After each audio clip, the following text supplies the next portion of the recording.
Welcome to the Cal Park Bros podcast. I'm your host, Terrence, and with me is my co-host, Jason, calling in for the Back Cave in Indianapolis. Jason, how are you, my good man? Hey, man, I'm good. You know what day it is? It's Tuesday, so it means it's time to record Cal Park Bros style. I'm rocking the blues today. Terrence rocking the red and orange, looking like something. We got some good topics to talk about again this week. Let's get into it, bro. Okay. I don't know why I'm so damn giddy right now. Thank you for listening. This is episode 68 of the Cal Park Bros podcast. For the uninitiated, Cal Park Bros is the podcast to hear. We are a weekly podcast for fans of sports, current events, and entertainment. And as always, we're your hosts, Terrence and Jason, and every single Thursday we come to you with a brand new episode. We discuss the current events of the day, sports, and the athletes we love. And even some of the athletes we loathe. No matter the topic, you can expect a brutally honest and fun exchange of snark while learning through the lens of our 30 years of friendship that originated in Calumet Park, Illinois. And folks, for more Cal Park Bros content, make sure you connect with us on Facebook, Instagram, Twitter, YouTube, and TikTok under the handle Cal Park Bros or Cal Park Bros Podcast for more behind the scenes of the show and just to engage with us every single day. But do not forget that the Cal Park Bros Podcast is available to listen and subscribe for free wherever you listen to podcasts. Like us, love us, share us, follow us. And folks, if you like us, hell, why wouldn't you? And like Terrence said earlier, we are the podcast to hear and watch. So make sure you're living it, loving it, and doing it. Yes, sir. All right, Jason. Bro, it's like 1998 all over again. We're talking about wrestling. Wrestling? You mean wrestling? Wrestling or wrestling, depending on your opinion on wrestling.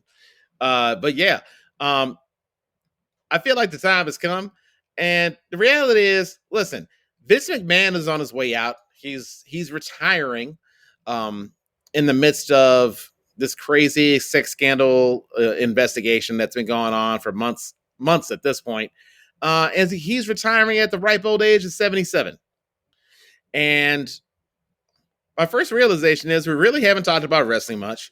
We really haven't talked about, what made wrestling appealing to us in general. And I figured there's no time like the present because Vince McMahon did a lot for wrestling as a entertainment brand.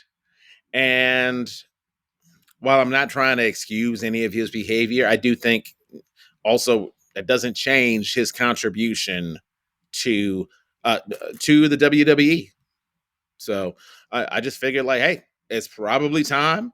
If in nothing else, it harkens back to a time that you and I spent a good chunk of our teenage years checking out pay-per-views. You think about the Great American Bash, for example.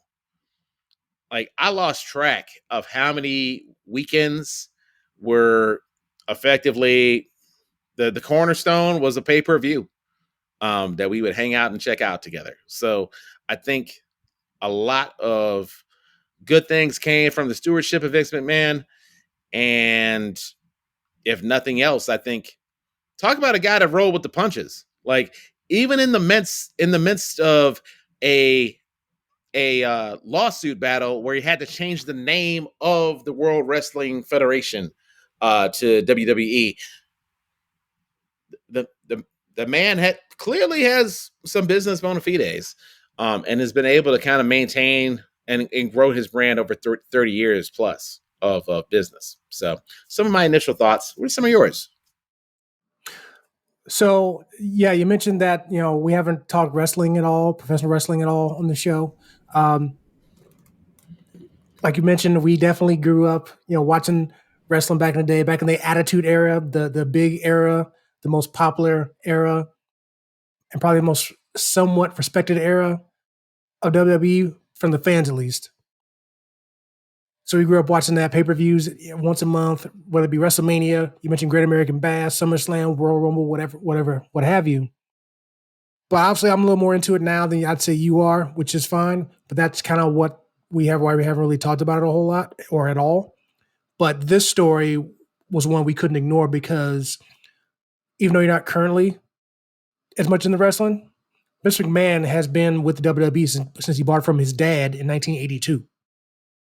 So pretty much Vince McMahon has been WWE since you and I have been alive, basically. You know what I mean? So, and it's very surprising. This news broke a couple weeks ago on July 22nd, on July 22nd. And it broke about a few hours before their SmackDown program came on air on Friday, and it kind of rocked the world. I mean, obviously the allegations were coming about, and even the title of this article mentions he retired amid sex scandal investigation. Keeping that separate, because that technically is his own separate thing. But we're just talking about his contributions to the industry, wrestling, and not really not even just WWE, but professional wrestling. Period. Also, we have other companies right now like AEW, you have Impact Wrestling, Ring of Honor, stuff like that. Those companies probably wouldn't exist to the level that they're at now without the advancements of the WWE. Again, they've been around 40 years. So there's that.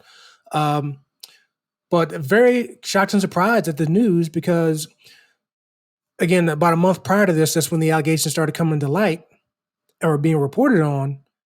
And at that point, the board of directors who are doing their internal investigation about this said, hey, Vince, you need to step down from the role of CEO. You're not fired from the company or anything. You just can't be CEO right now while we're investigating this. So he did that. But what did he do like pretty much almost the next day or that next week? He had his face on Raw, Monday Night Raw. He had his face on Friday Night SmackDown. Had his face the following Raw again the next week. Then came back a couple weeks later on Raw again, putting his face out there. Obviously, people who watch this know those allegations were there. And you would think that since he was being asked to step down from his position, he wouldn't be showing his face. But no, he said, no, this is still my I might not be CEO, but this is still my company. I'm going to show my face. Ain't nobody going to stop me. And they didn't. So it came as much of a surprise that he went ahead and retired. Now, obviously, we could say we don't know why he retired. I mean, like I said, he's 77 years old. So he could have retired because he wants to move on with his life. He's got 5 grandkids, I believe. So I'm sure, I would hope some of that time might be spent with them. I'm sure they'd love that. But yeah, it's probably going to be easy to point to that he probably retired because of this stuff. But also, too, he's just a workaholic. You know, he's WWE. People said he's pretty much in the office 24/7 almost. Or if he's at home, he's pretty much home working on the show, thinking about this, that, or the other. So it does come as a surprise that he did this, because you would think that if the day came when Vince McMahon left WWE, it would have been because he died, not because he gave up control or somebody forced him out, just because he died. And so he'd be there at the ripe old age of 97, probably 20 more years, if you know. But it is what it is. But he accomplished definitely a lot for the business week, and we'll get into specifics.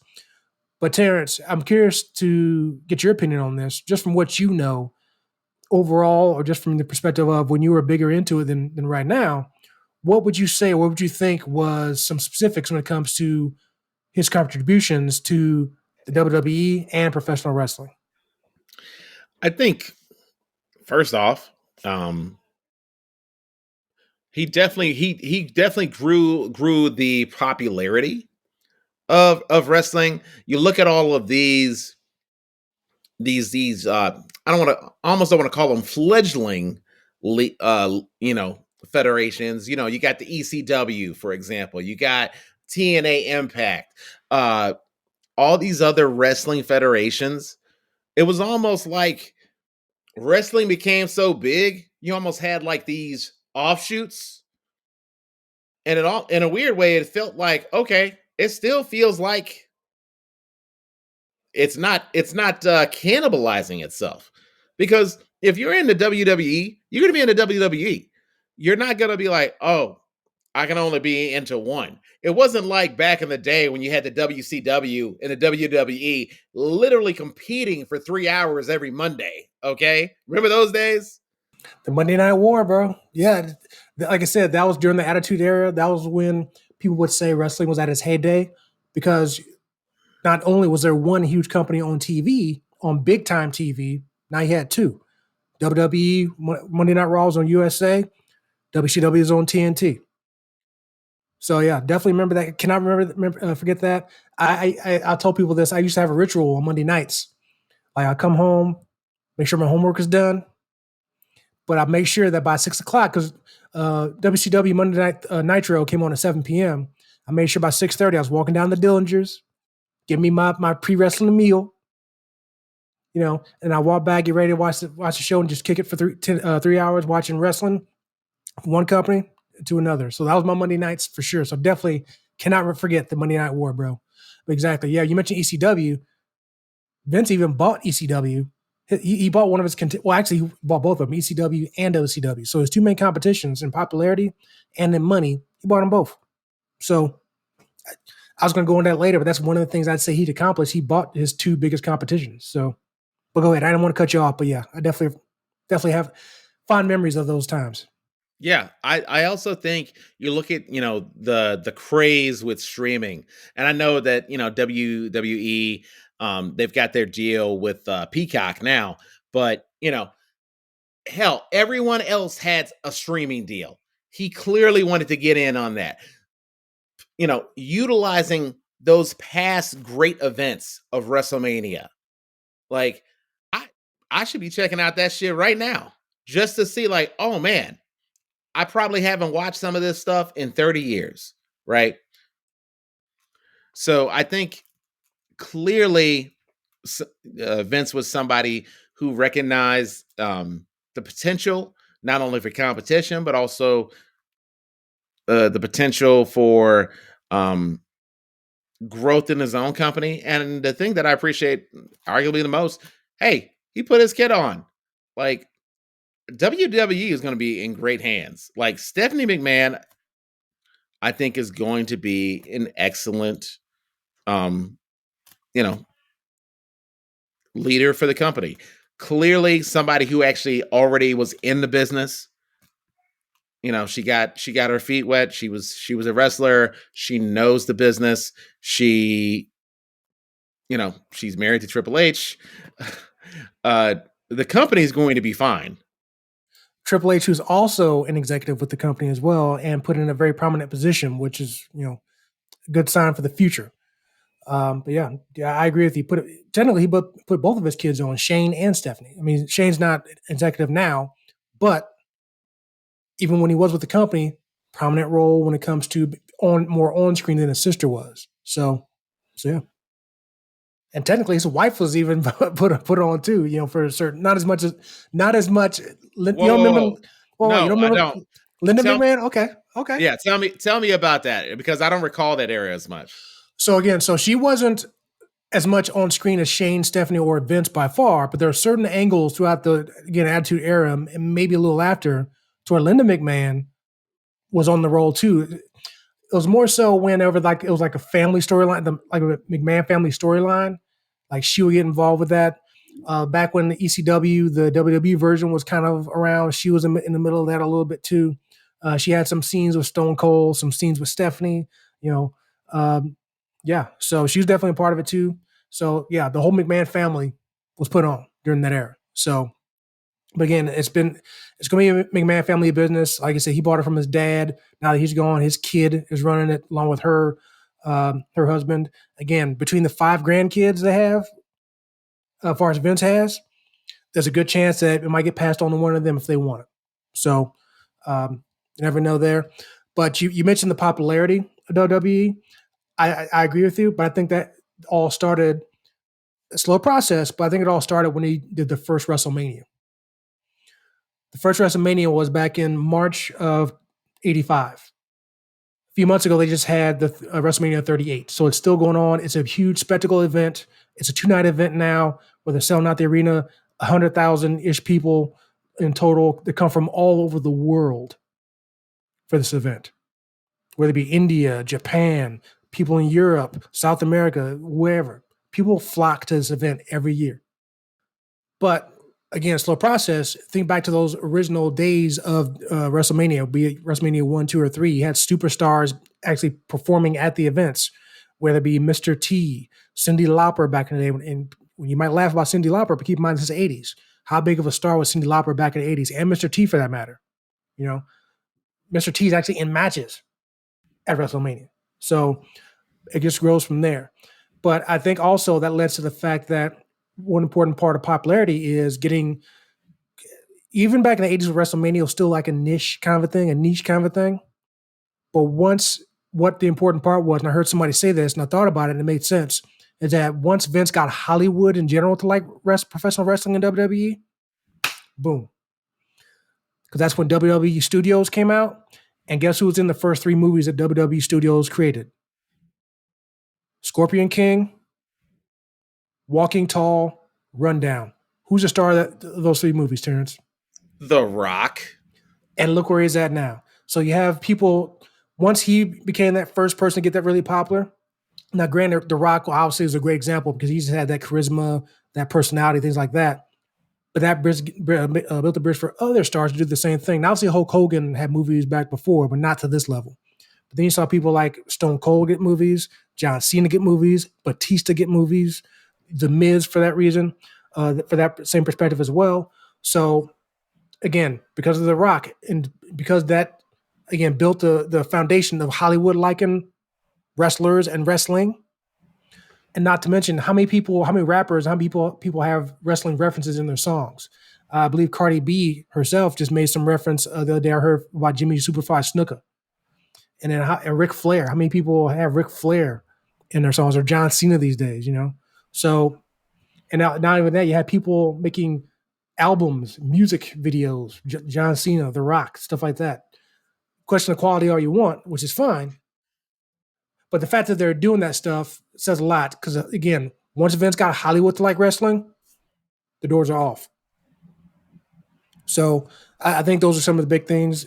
The Hollywood popularity, WrestleMania. You mentioned the WWE Network for the lower price of $9.99. So, yeah, all that stuff I think is huge, and I think it has to be achieved to Vince McMahon. Not to say no one else helped with all this stuff. I'm sure they had a lot of grunts doing the legwork. But a lot of stuff wouldn't be happening if it wasn't for the guy in charge, who's probably really running the show. And he wouldn't let anybody do anything else, I'm sure. So unless it was Stephanie, unless it was Shane or Triple H at this point. So, and that's another reason too that he might have had a reason to say, you know what, yeah, these allegations, I don't want to back down from them, but you know what, if I do, it'll still help the company. I still have my kid in charge of this and her husband that I trust. Because at the end of the day, and somebody just say this is a business play by Vince, that he's still the major shareholder of the company. So by him stepping down, that could be helping himself out in the pocketbooks because, again, I'm sure all these investigations with him in charge might not help things out. He backs away. People will have a chance to forget about him and this stuff, potentially. And now we can move forward. Again, pocketbook. The last thing, I'll let you jump back in and maybe close it out. A lot of people also say because of the fact that he's a major shareholder, that he can maybe still officially retire, but he can still have his hand in the business because he's still the major shareholder. So, and when you're a public company, shareholders matter. Yeah, I think it's a perfect time to hand over the reins. Shout out to Roman. Anyways, when you've got grandchildren, I think it's a perfect time to turn it over. And to your point, Jason, he's still involved. Whatever the fallout is from these allegations, and I don't even know enough about those allegations, really. You know, this is definitely not a Deshaun Watson situation where you got 30 plus women. Well, that's how you playing the Olympics here with that. So, yeah, well, I'll say this much. There might be some dignity in walking away. No matter what happens with those lawsuits, there's dignity in sometimes walking away. And the impact that he's had as a business professional. Hell, I think wrestling entertainment was probably, in some ways, the only reality TV show that a lot of fellows were ever going to be okay with. Because this dude had a head start on the Kardashians, for Christ's sake, okay? Like, we were watching a damn soap opera with men in tights. That's what it is. It's okay. Like they say, it's a soap opera for men, basically, perfectly like you said. And once they got Monday Night Raw on TV, which I believe was back in '93, I want to say, which I could be wrong with the day, it's as of right now, it's the longest reigning weekly episodic television show in history. Like I said, it's been on every week. Hasn't missed a show, as far as I know, since 93. So, yeah, there's absolutely some staying power into that. And like I said, I think WWE is in good hands. So, Vince, we bid you adieu. And with that wraps up the first segment of the show. Coming up next, we're going to be talking about Phase 5 and 6 of the Marvel Cinematic Universe. Coming up next, Cal Prop Bros.